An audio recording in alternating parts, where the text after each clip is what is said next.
Welcome to In Focus with Eden Lane.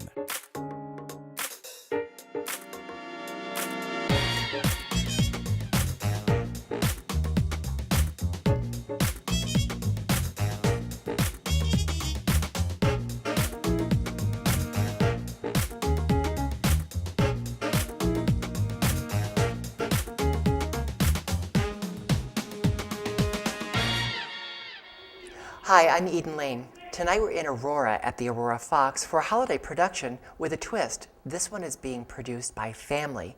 They don't normally produce a holiday show. This time they're doing something special. They're bringing It's a Wonderful Life to life on stage at the Aurora Fox, and we've been invited to join them for rehearsal. Later we'll meet Jeremy and Lyndsay Palmer, who play George and Mary, but we begin with co-directors Bryce Alexander and Steve Wilson. When I heard that Phamaly was doing It's a Wonderful Life for the holidays, my first reaction was, Phamaly's doing a show at the holidays? Because you don't normally have a full-on play at the holidays, do you? We don't. What's somewhat interesting is I wanted to do this particular show for this company because I think the thematic connect between the themes of Wonderful Life and family have always been vibrant. But we've never had a chance to have a theater available, and Charlie Packard, the executive producer of the Aurora Fox, let us know about a year ago that we were going to have this slot. So I thought, wow, great. It's kind of been on the deck. And because we had the chance to have a theater, we thought we'd give it a shot. Your reasoning about wanting to have this show in the lineup was part of my second reaction. Phamaly is doing It's a Wonderful Life. What could How be better? perfect, how perfect. Not because of the obvious, though, but because I want to see It's a Wonderful Life told with a certain kind of heart that an acting company really needs. And I think that it is a perfect fit, having seen Beauty and the Beast and Man of La Mancha and many others. So how did the two of you become co-directors for this production? Well, it's a huge show, and I think Bryce is kind of our associate artistic director as of this year. So, congratulations! Yeah, thank you. I'm thrilled to be here. We wanted to work closely together on a large project. Because you co-directed before. We have Elephant Man, and so we felt like it would be good for the double vision of both of us taking a look at the full show. Bryce has actually kind of taken the lead this time around. What does that mean when he says you've taken the lead? It means that I'm sort of the one up front giving the voice to both of us. You know, it can be really hard for actors to take voices from two different sides. So it gives me the chance to be the voice in the room for the performers and the actors, and Steve gets to sit with me at the table, and we get to make collaborative choices together. You know, one of the tough things about the directing profession is it's a very lonely kind of job. You know, you're in charge, and there's a lot of moving parts, and a lot of things go on. As having been the artistic director for going on 14 years, it's very gratifying to be able to have somebody to bounce things off of, but also to watch Bryce's development as a professional director, and he is very good.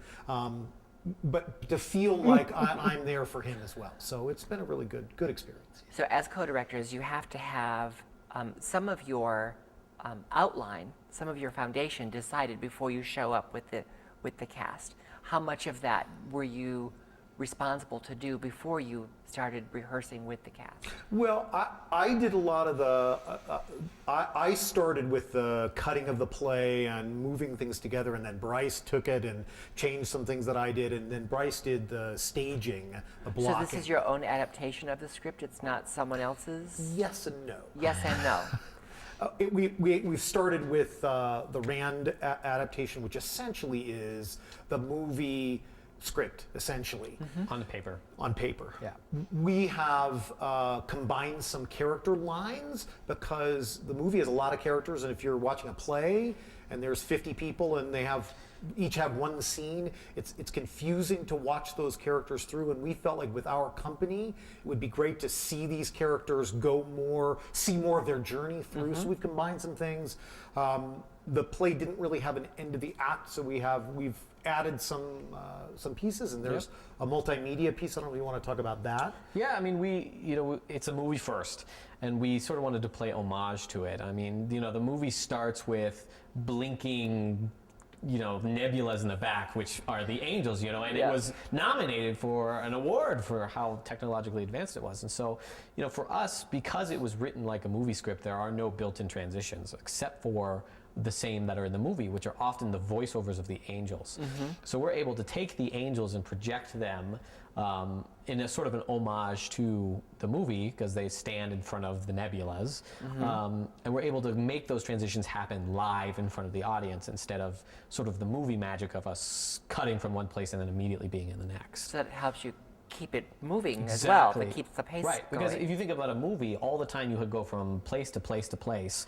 In theater, that would just be a big blackout, right? And the audience sits there and waits and waits and waits for the next thing to come. And we don't like that. And we can tolerate that once or twice, right, exactly. but not when you do it 10, 15 times, like you do in the movie, it can be really problematic. Yeah. I think there's also a supernatural piece of that where the angels are projected, which gives it that sort of, I don't know, feel that there's something extra that's happening. I think it's out of this world. I hope we're doing a good job at taking the central storyline of the film that everybody loves, and they will see all those things and see George and Mary and all the characters, but we're bringing it forward. It's not there's an authenticity to live theater, which obviously you know and we know and love, and feel like we're augmenting this great story that everybody knows. There's this central question, I think, that the movie always begs of all of us, which is, what does the Earth look like without Eden or without Bryce or without Steve? And you go through your own mind about, wow, what would it be like in terms of George's journey? But what is missed sometimes, I think, as we go back and think about ourselves and what our mortality is and what are the importance of our life, is this really intricate and interesting journey of George and Mary. I think for me, there's been an epiphany about how vibrant Mary's journey is too. So you're going to get to know these characters better. I said earlier, it's a little like kind of reading the book. That sounds a little odd, but because it's so vibrant, you're going to get to know these characters better and in a more authentic way. Well, we're able to combine what was originally 75 characters into 22. And so we're able to create character arcs of people that maybe in the movie you see a glimpse of. Right. And we're able to create 22 strong characters that you get to see in front of your eyes, as opposed to sort of George and Mary and maybe a couple of your favorites. And we're seeing George and Mary played by a couple who has also played for family audiences before in Barefoot in the Park. Exactly. Correct. Right? Yep. So a husband and wife, Jeremy and Lyndsay Palmer, who are fantastic. We were talking earlier about how we were able to skip a large part of what would have been either acting exercises or them getting to know each other. Obviously, not only are they married. There's no awkwardness about the They'll stage kiss kiss. each other. It's not awkward at all. Exactly. But what's interesting is I think because of that, they have been able to craft even finer performances than we would have been able to get, because we didn't have to work on rapport at all from day one. Chemistry's built in. Yeah.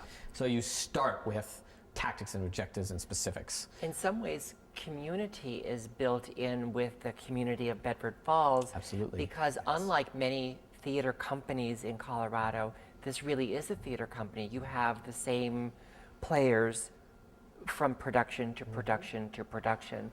Unlike many of the other theater companies that have a cast for a short time, and you might see them sprinkled throughout other productions, but they're not really a company. I agree.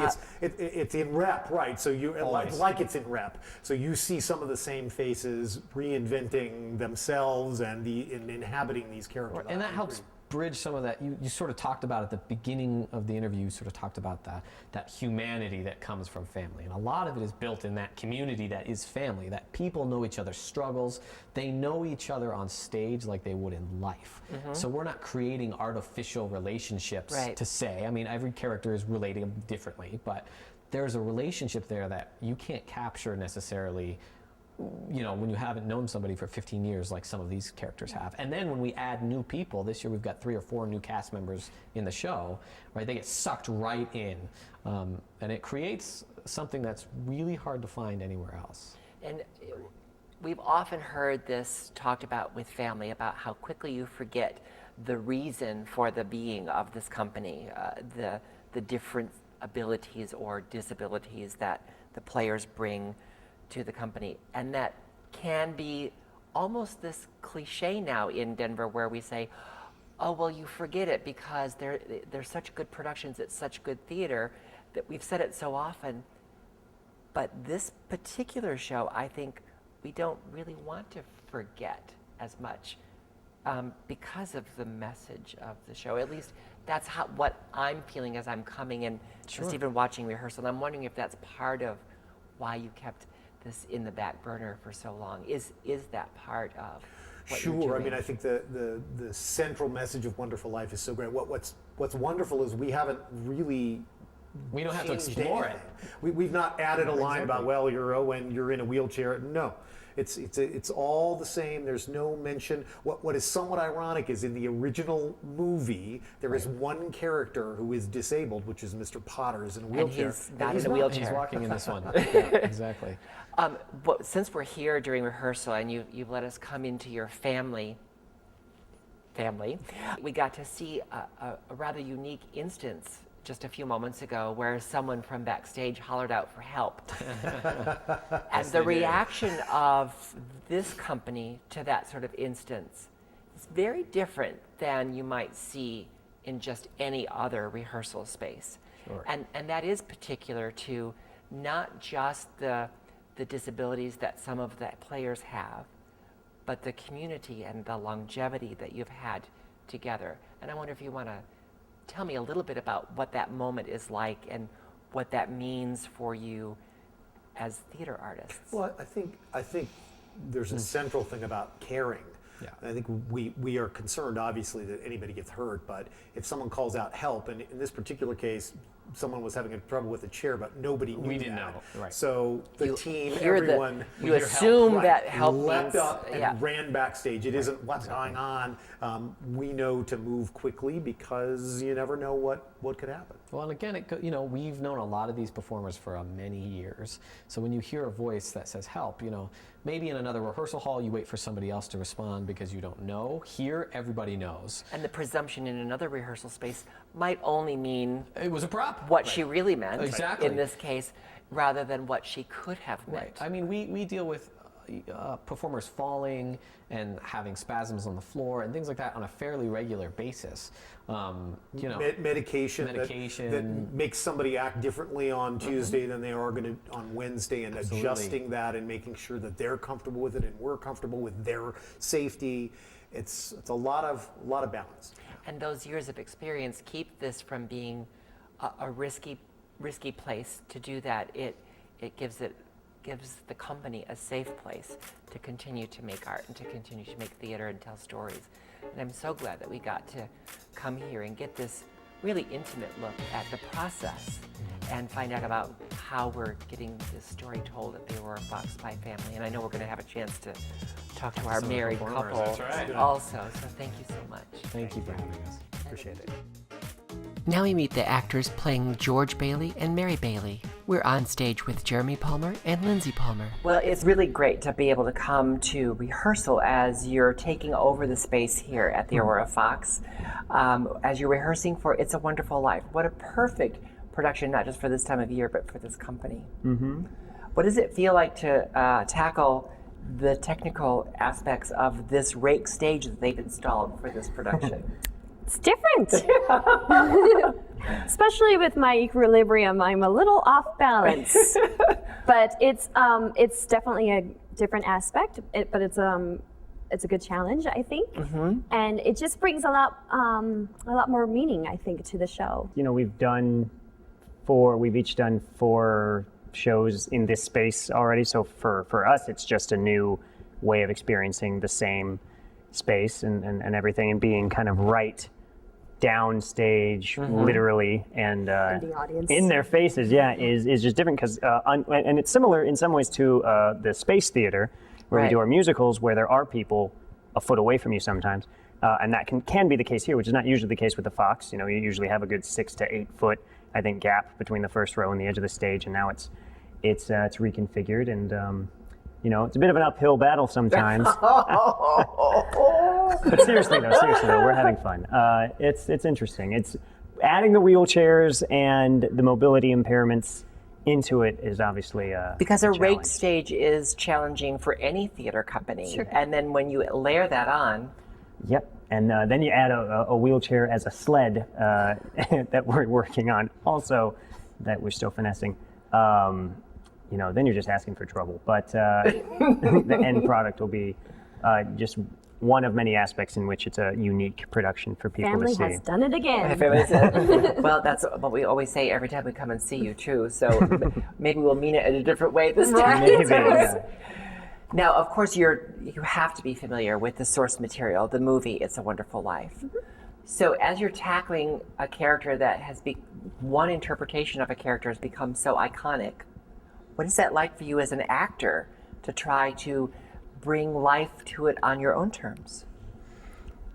Well, you don't want to mimic that actress or actor's version of the character. So, I mean, yes, we do study, you know, the style of it, and especially it was a different time period. Right. So, so I like to look at that, like what, like, you know, like the telephone is obviously different. It's what is it called? I don't know. I don't know either. It's a very old telephone. So, you know, holding it up to your ear, you know, that's like a whole new thing for me. So And manners and carriage. exactly, manners, how you sit down, how you know, talk to one another. You know, but you also want people to remember, oh yes, I remember that in that film. But, you know, you also want to challenge yourself and be like, I want to bring a different aspect to this character. Like everybody maybe sees Mary Bailey as being this little housewife, and she's just so sweet. But yes, she is, but there's also a whole different level to her. Like she really just moves the story along, and she is like George's rock. I mean, she is I can't say that word. Manipulative. Yes, thank you. She's like a nice Lady Macbeth. That's right. I'll probably have to step outside and do something. Oh, yeah. Oh, I'll talk to Steve about that. Yeah. So, but I mean, she really, I mean, she just, she's really strong, and, you know, she makes a lot of decisions that George, you know, makes. She kind of drives a lot of George's decisions, and that's there in the content. It's in the text. It's it's not how people think of that character in the movie, and so that's something that she then that we've worked with the directors to really explore, because it's much more interesting to see her take that kind of control in some of these scenes and everything. And for George, it is hard to not, well, I mean, it's not hard not to imitate Jimmy Stewart, although I could if I wanted to. Not well, but I could. Can we Hear hear a little? Yeah, what's the thing you like me saying? Well, I didn't know I had so many friends. Which I don't think is even a line from the movie. It's from a Saturday Night Live skit.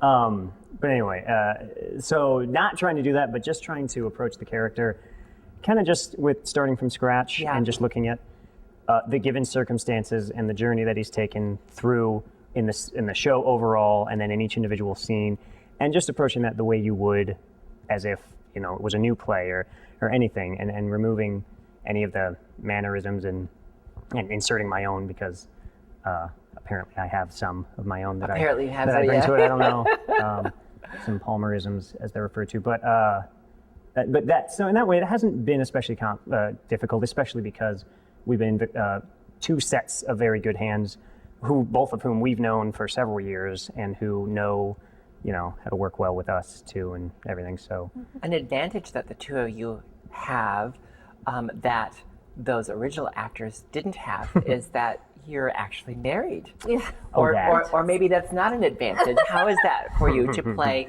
Because you've done it before right. in Barefoot in the Park. Have you done it aside from that as well? We've been romantically involved. We tend to always be romantically involved in non-musical productions. In non-music. Yeah, it's an interesting pattern. So we did Diviners, and where sometimes it's married, sometimes it's just underlying kind of, sexual tension or whatever. But we tend to be romantically entangled when we're not singing. And how is that? We were talking with the directors that's shorthand. You don't have to breed you don't have to work on familiarity and comfort to kiss, but maybe you have to work on comfort to kiss in a different way because I still get trigger-pated when I kiss him on stage. I do. My heart beats really fast, and mine too. It's zing. No, so I mean, there's still that giddiness that I have. But I mean, as long as I've shaved. That's right. Otherwise, I'm in trouble. No, but we don't just leave it on stage. I mean, we're exploring at home as far as okay, so what's our motivation for this couple? So you get extra rehearsal time. Sometimes, yes. We we run lines together, mostly for memorization, and then we don't really rehearse and direct each other through. We talk about stuff, how am I notes feeling that in we've this gotten, scene, notes we've gotten from the directors, and how we can help each other, reach those and things like that. So we do take the work home with us a little bit in that way. So it does, but yeah, it does. When a couple years ago, when I had to do a show, one of the musicals, when I had to kiss another actress. Not your wife. Not my wife, although I kissed her also in the show. I got around. That's right. But doing that was very, as Steve would probably tell you, very uncomfortable to be. It was like I was back in high school having to do that in front of the whole cast. Plus, she was there. She was there, as was the actress's boyfriend, who was our stage manager at the time, in the booth, getting ready to hold please as soon as I got close to her. So. All that, but just the idea of kissing someone who's not my wife. So that's removed, and we just dove right into that because there's a lot of it in this show, which is good. But it's a fun part of it. This story has a very particular, intimate look at this relationship as it has grown between this couple. From childhood, where we play the children. So we play the progression of this from age 12 to 38, I believe we're supposed to be. Have there been any surprises as you're telling this story of such an intimate couple over such a long period of time? Well, definitely what we discovered about Mary and how she is in so many ways the driving force behind so much of it, and then some of the interpretation that they've done artistically has emphasized that in terms of the use of kind of voiceovers and some flashback stuff and things like that. Some of it, the whole second act part of it, where, spoiler alert, I'm in the kind of Twilight Zone universe.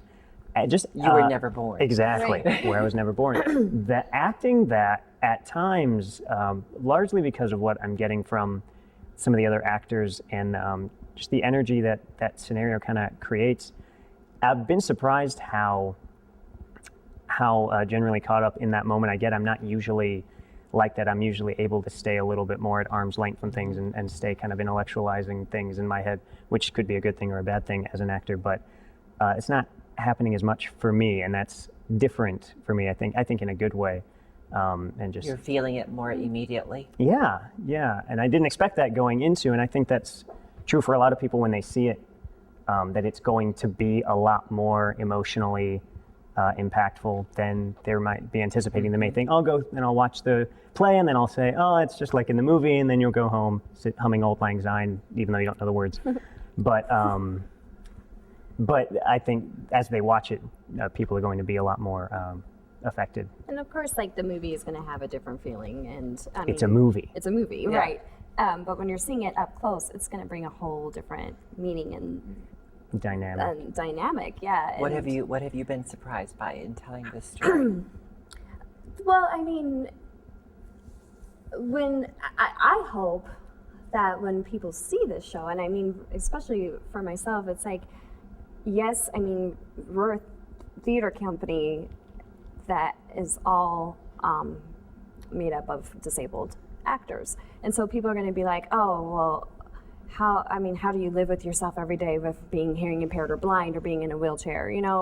I would just, I wouldn't know what to do with myself. I would be so depressed. It'd be, how people would react to that. So for me, yes, I have my bad days. I can't hear. I can't sing well when I want to sing well, or I can't dance when I wanted to be a dancer my whole life. But there's still so many wonderful aspects of my life, like my husband and family and my PH family and my FA family as well. But I mean, this theater company has brought out so many wonderful, beautiful aspects, and so so that's what I'm really discovering in this show, is seeing how just I don't know, just how everybody is just together in this, and then you see the little kids in their wheelchairs, like just having so much fun and just acting like a normal human being, and it's like, that's a wonderful, beautiful thing right there, is just seeing them have so much fun and being themselves, and I have to learn how to be myself and be okay with, who I am, and I think everybody else would feel the same way. This is one of my favorite stories, and I'm so thrilled, and I don't say that casually. I'm thrilled that you're doing it for this holiday season, and I can't wait to come here and make family part of my holiday season, since you don't normally do a show in the holidays. Right. First time ever. Now, an iconic moment from Phamaly Theatre Company's production of It's a Wonderful Life. What'd you wish for, Mary? Buffalo gals, can't you come out tonight? Can't you come out tonight? Can't you come out tonight? Buffalo gals, can't you come out tonight? And dance by the light of the moon. What'd you wish when you threw that rock? Oh no! Come on. Oh, if I told you, it might not come true. What is it you want, Mary? What do you want? You want the moon? You say the word and I'll throw a lasso around it and pull it down. Phamaly Theatre Company's production of It's a Wonderful Life plays at the Aurora Fox now through December 22nd. Details are available at phamaly.org.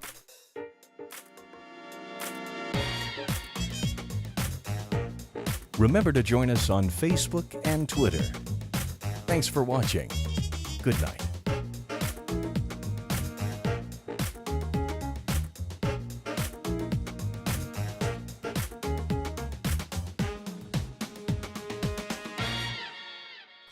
Snugglebug.